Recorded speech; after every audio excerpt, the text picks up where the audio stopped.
नमस्कार बच्चों, कैसे हैं आप लोग? अच्छे होंगे, घर पर होंगे। बच्चों, हम लोग जो है सच्ची वीरता पाठ कर रहे थे और सच्ची वीरता में हम लोगों ने क्वेश्चन आंसर कर लिया था।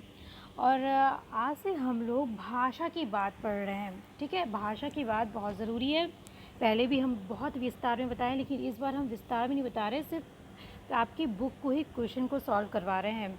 हमने सोचा है कि आपकी जो हिंदी की व्याकरण है उसको हम अलग से बना करके एक व्याकरण, हिंदी की व्याकरण डालेंगे, जिससे आपको और अच्छे से समझा पाएंगे और बढ़िया तरीके से उसमें कई शब्दों के कई मुहावरे और कई वाक्य और कई समानार्थी शब्द वगैरह सब करवाएंगे। इसमें हम सिर्फ आपको आपकी बुक से संबंधित प्रश्नों को ही हल करवाएंगे। ठीक है, तो देखिए, ये है भाषा की बात। इसमें पहला प्रश्न आपका है कि निम्नलिखित मुहावरों का अर्थ लिखते हुए इनका वाक्य में प्रयोग कीजिए।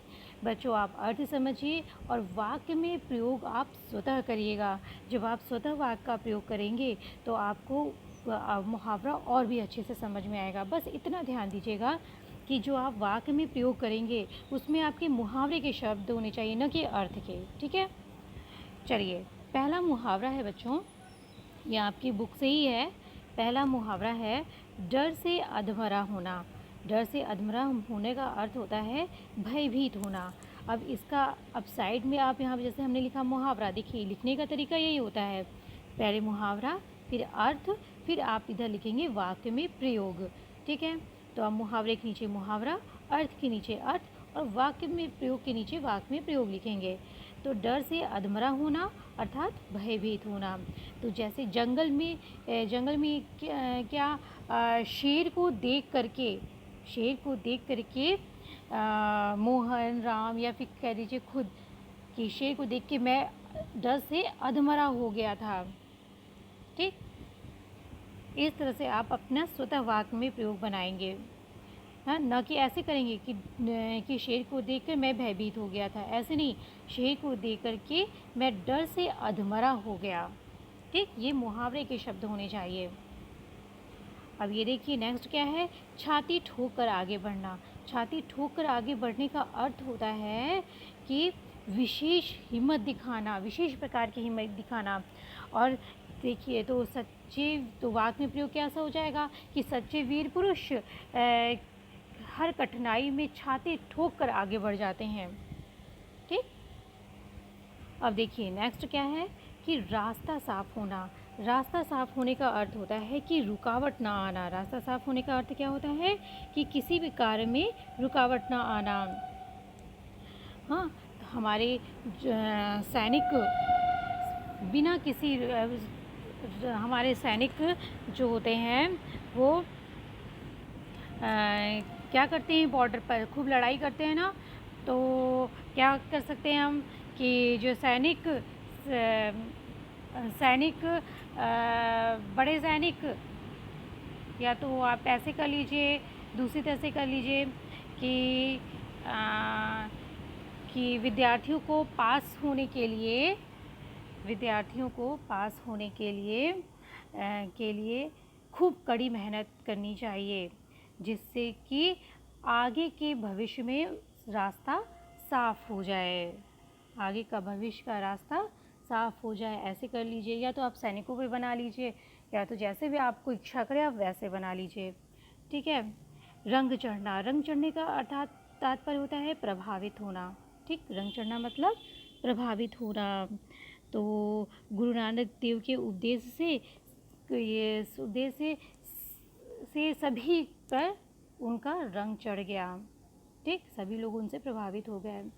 फिर क्या है, दिल को बांध देना। दिल को बांध देने का तात्पर्य होता है कि हृदय को दृढ़ होना। हृदय का क्या हो जाना, हृदय का दृढ़ होना, मजबूत होना। तो सच्ची वीर पुरुषों का हृदय सभी के दिल को बांध देता है। ठीक है, उनके हृदय को दृढ़ कर देता है। इस तरह से आप, ये तो हमारे वाक्य में प्रयोग था, आप अपने वाक्य में प्रयोग बनाएंगे। ठीक है, ये हुआ भाषा की बात। पहला प्रश्न था आपका मुहावरा। अब ये दूसरा है आपका समानार्थी शब्द। आज़ाद, गुलाम, बादशाह, कैदी, फौज, दरिया, कुदरत। देखिए ये सारे शब्द कैसे लग रहे हैं, उर्दू वर्ड्स हैं। ठीक है, ये सारे उर्दू के शब्द हैं। ठीक, ऐसे आपको आगे की जब आप प्रतियोगिता करेंगे तो देखेंगे उर्दू के शब्द, बहुत सारे शब्द आते हैं। तो आपको पहचानना पड़ता है कि उर्दू है कि ये विदेशी शब्द है। अब उर्दू का शब्द विदेशी शब्द हो गया ना, तो और हिंदी हमारी देशज हो गई। तो उर्दू मतलब विदेशी और देशज छाटी है, तो हमें समझ में आना चाहिए कौन से विदेशी शब्द हैं, कौन से देशी शब्द हैं। तो ये देखिए क्या है, ये सारे उर्दू शब्द हैं। अब आपको इनके हिंदी समानार्थी शब्द बताने हैं। ठीक है, तो ये देखिए क्या बता रहे हैं, हिंदी समानार्थी। आज़ाद, आज़ाद का हिंदी समानार्थी शब्द क्या है, स्वतंत्र। गुलाम, गुलाम का हिंदी समानार्थी शब्द क्या है, दास। बादशाह, बादशाह का हिंदी समानार्थी शब्द क्या हो गया, सम्राट। कैदी, कैदी का हिंदी समानार्थी शब्द कारागार दंडी। देखिए कैदी मतलब मुजरिम होता है, तो वो भी आपका क्या हो गया, उर्दू शब्द हो गया। मुजरिम, मुजरिम भी क्या है, मुजरिम होता है ना, ये मुजरिम है, वो भी क्या हो गया, जो कैद में चले जाएं, जो जेल में चले जाएं, मुजरिम ही तो होते हैं, लेकिन वो भी क्या है, उर्दू लफ्ज़ है। अब आप क्या करेंगे, कारागार दंडी, कारागार दंडी, कारागार में गया व्यक्ति, जो दंड प्राप्त किया है व्यक्ति, जो कारागार में गया है वो कारागार दंडी है, तो वो हो गया कैदी। ठीक है, अब ये क्या है, दूसरा क्या है, फ़ौज। फ़ौज का हिंदी क्या हो गया आपकी, सेना। दरिया, दरिया की हिंदी क्या हो गया, नदी। दरिया मतलब नदी। कुदरत, कुदरत हो गई प्रकृति। ठीक है, ये सारे वर्ड्स क्या हैं, उर्दू लफ्ज़ हैं जिनको हम अपनी भाषा में प्रयोग करते हैं। ठीक है, और ये सारे हिंदी वर्ड्स हैं, हिंदी शब्द हैं।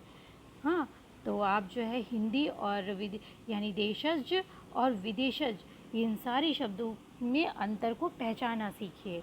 ठीक है, इसीलिए दिया है। आज बच्चों हमने 2 प्रश्नों को लिया है ये सॉल्व करने के लिए। अब आगे के जो प्रश्न होंगे, आगे के जो होंगे वो भी व्याकरण से ही संबंधित हैं और बहुत ही छोटे छोटे व्याकरण हैं। तो अगले वीडियो में हम आगे के प्रश्नों को सॉल्व करवाएंगे। तो बच्चों यदि ये वीडियो आपको अच्छा लगा हो बच्चों, तो उसको लाइक करिए, सब्सक्राइब करिए और अपने दोस्तों को शेयर ज़रूर करिए। ठीक है, और इसी तरह हंसते रहिए, मुस्कुराते रहिए, आनंद के साथ रहेंगे तो आपको किसी भी तैयारी करने में बहुत ही मज़ा आएगा, और मज़े के साथ करेंगे तो वो आपके दिमाग में फिट हो जाएगी। तो इसलिए हमेशा हंसते मुस्कुराते हुए पढ़ाई भी करनी चाहिए। ठीक है बच्चों, तो अब मिलेंगे हम अगले वीडियो में।